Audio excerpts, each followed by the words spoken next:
Hello guys! Kamusta kayo? Ayan, ngayon ulit ako nakapag-upload ng aking video after 5 months. Ayan, so samahan nyo ako, magdi-day off tayo. At ayan nga, pagdating namin dito sa Zhongshan, ayan, lumakit kami sa Wonwon para kumain ng aming breakfast dahil medyo tanghali na rin. At ayan ang aming mga in-order. So ayan guys, kain po tayo muna. At after nga namin kumain ng aming agahan, ayan, bumaba na kami at nagtingin-tingin muna kami dahil marami na ring naka-display na mga paninda at marami na ring tao. At ayan nga, malamig ngayon dito at dahil winter na. At pagkatapos naming tumingin-tingin, ayan, sumamba muna kami. At after naming sumamba ay nagkita-kita kami ng aking mga kaibigan at nagyaya silang kumain dahil tanghalian na rin. At ayan nga, naghahanap kami ng aming makakainan dyan at finally nakakita na rin kami dito. Itatry namin itong Indian food. Ayan. Dahil nga minsan lang naman ito mangyari at dahil minsan lang din naman kami magkita-kita, ayan, itatry namin itong Indian food. At ayan nga, ang unang sinerve sa amin, ang Indian tea. Ayan, so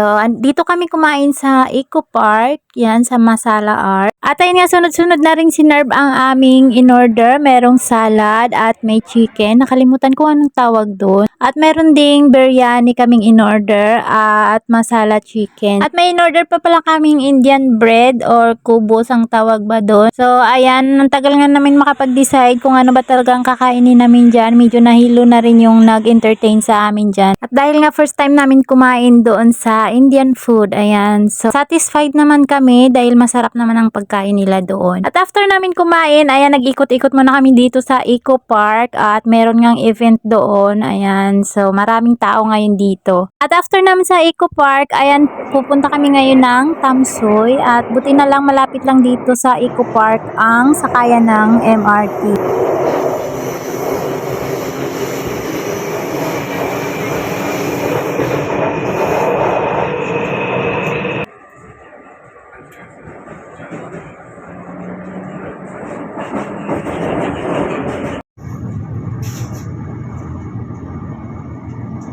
At ayun na nga guys, nakarating na din tayo ng Tamsoy. Ayan, nagpicture-picture lang pala kami dyan. Maganda rin naman dito sa Tamsoy, maraming tindahan ng mga damit na pwedeng pang souvenir, mayroong mga street food, ayan. At ngayon naman ay nakapila kami dahil pupunta kami sa kabila, sa Bali. Bumili na rin pala kami ng ticket dyan at sulit naman ang binayad namin dahil nag-enjoy naman kami. At ayun, nakasakay na din kami, mabilis lang ang pagsakay namin at pagkatapos masakay lahat, umalis na rin itong ferry.